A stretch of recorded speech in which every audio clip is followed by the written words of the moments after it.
जिला सांबा के विजयपुर में विजयपुर म्युनिसिपल कमेटी के चेयरमैन दीपक कुमार और वार्ड नंबर 2 और वार्ड नंबर 10 के मेंबर्स द्वारा बैठक के बाद एक प्रेस वार्ता को संबोधित किया गया। उन्होंने कहा कि लॉकडाउन की वजह से मिस्त्री और दिहाड़ीदार मजदूर काफी संख्या में अपने गृह राज्य चले गए हैं। जो बचे हैं वो ज्यादा दिहाड़ी मांग रहे हैं। उसी उपलक्ष्य में ये बैठक कर आयोजन किया गया ताकि इनकी दिहाड़ी फिक्स की जा सके। जिला डोडा के डीसी डॉक्टर सागर डिडाईफोर्ड ने मीडिया को जानकारी देते हुए बताया कि कोविड-19 पूरी तरह से जिले में कंट्रोल में है। सभी क्वारंटाइन केंद्रों में व्यापक तौर पर निगरानी रखी जाती है।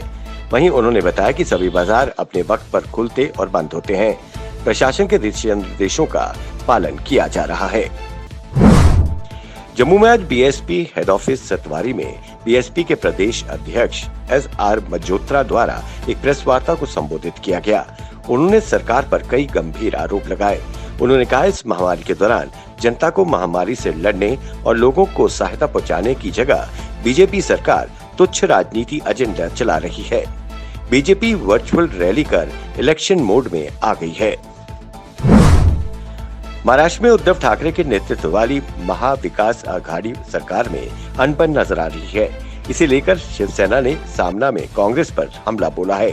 उन्होंने कहा बयान देने से पहले अशोक चौहान को सोचना चाहिए।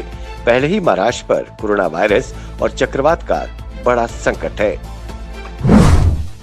सीमा पर हुई झड़प के बाद सोशल मीडिया पर चीन के खिलाफ लोगों का गुस्सा फूट पड़ा है। कई लोगों ने चीन पर भी पाकिस्तान की तरह सर्जिकल स्ट्राइक करने को कहा। वहीं कईयों ने कहा कि चीन को सबक सिखाने का वक्त आ गया है। वहीं सुप्रीम कोर्ट के पूर्व जज जस्टिस मार्कंडेय काटजू ने ट्वीट कर कहा चीन ने हमारे घर में घुसकर हमें मारा। एक अन्य ट्वीट में उन्होंने कहा कि भारत सरकार को भारत से सभी चीनी कंपनियों को निष्कासित कर देना चाहिए।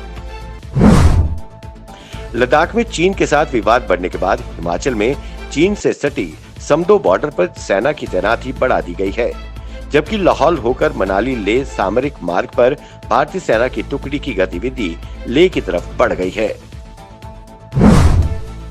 वास्तविक नियंत्रण रेखा एलएसी पर सोमवार रात भारत और चीन की सेना के बीच हिंसक झड़प में भारतीय सेना के कमांडिंग ऑफिसर और 2 जवान शहीद हो गए। हिंसक झड़प में दोनों पक्षों को नुकसान हुआ है। वहीं बीजिंग ने इसे लेकर अनर्गल आरोपों का दौर शुरू कर दिया है। चीन के ग्लोबल टाइम्स ने दावा किया है कि दोनों पक्षों के बीच झड़प में चीन के 5 सैनिक मारे गए हैं, जबकि 11 सैनिक घायल हुए हैं। कश्मीरी पंडित सरपंच अजय पंडिता की हत्या का बदला सुरक्षा बलों ने ले लिया है। इस बात का खुलासा आईजी कश्मीर विजय कुमार ने किया। उन्होंने कहा कि इस घटना को अंजाम देने वाला हिजबुल मुजाहिदीन का आतंकी उमर मारा गया है। एक प्रत्यक्षदर्शी ने इसकी पुष्टि की है। पाकिस्तान में स्थित भारतीय उच्चायोग के 2 कर्मचारियों को सोमवार को एक दिन हिरासत में रखने के बाद इस्लामाबाद में छोड़ दिया गया। सूत्रों के अनुसार हिरासत में कर्मचारियों के साथ मारपीट की गई और उन पर दबाव बनाया गया कि वो कबूल करें कि वो लोग एक दुर्घटना में शामिल थे। कश्मीर घाटी में इस जून के महीने में ही जिला शोपियां में अब तक 17 आतंकियों को मार गिराया गया है। आज मारे गए 3 आतंकियों में से एक आतंकी पीडीपी के पूर्व विधायक जफर इकबाल मनहास का रिश्तेदार था।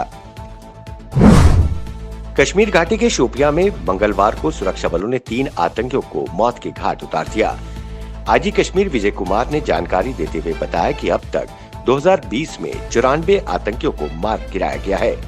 अब हमारा ध्यान उत्तरी कश्मीर में आतंकवाद के सफाये के साथ शांति बहाली पर होगा। जम्मू संभाग के जिला राजौरी के पंचनारा के जंगलों में 11 जून को मिले अज्ञात शव की गुत्थी सुलझ गई है।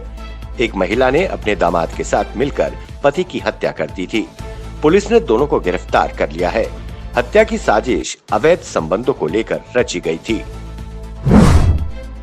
पाकिस्तान अपनी हरकतों से बाज नहीं आ रहा है।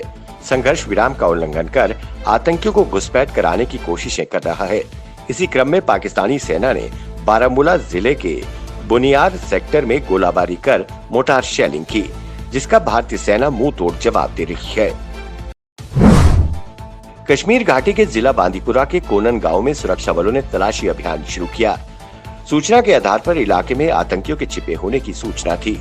इसी को देखते हुए सुरक्षा बलों की संयुक्त टीम ने तलाशी अभियान चलाया हुआ है। जम्मू संभाग के जिला उधमपुर में कोविड-19 की महामारी के दौरान फ्रंट लाइन में कार्य कर रहे जम्मू कश्मीर बैंक और सिविल डिफेंस के मेंबर्स को श्री राम समिति द्वारा प्रशस्ति पत्र देकर सम्मानित किया गया।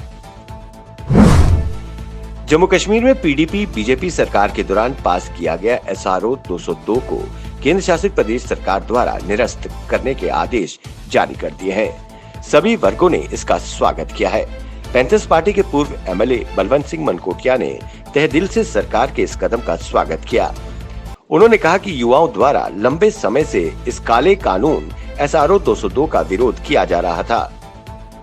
इसे खत्म करके प्रशासन ने बहुत सराहनीय कदम उठाया है।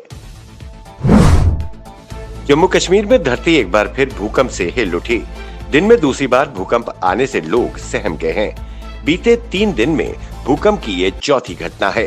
दोपहर 2:10 पर कटरा से 85 किलोमीटर दूर पूर्व में था इसका केंद्र। भूकंप की तीव्रता 3.9 मापी गई है। कश्मीर घाटी में श्रीनगर म्युनिसिपल कॉर्पोरेशन के मेयर जुनेद मट्टू विश्वास मत के दौरान हार गए हैं। उन्होंने बीजेपी और नेशनल कॉन्फ्रेंस को इसका जिम्मेदार ठहराया है। वहीं बीजेपी ने इस आरोप को सिरे से खारिज कर दिया है। जिला सांबा के लोगों ने सांबा के SHO प्रभारी सूर्य पठाना को लेकर जगह जगह विरोध प्रदर्शन कर सरकार के खिलाफ नारेबाजी की। लोगों ने आरोप लगाया, ईमानदार मेहनती SHO को 4 महीने के अंदर ही ट्रांसफर किया जाना कई संदेह खड़े करता है। कोविड-19 के दौरान भी सूर्य पठानिया और उसकी टीम द्वारा सराहनीय कार्य किया गया। वहीं लोगों ने उपराज्यपाल से इस बाबत हस्तक्षेप करने की मांग की।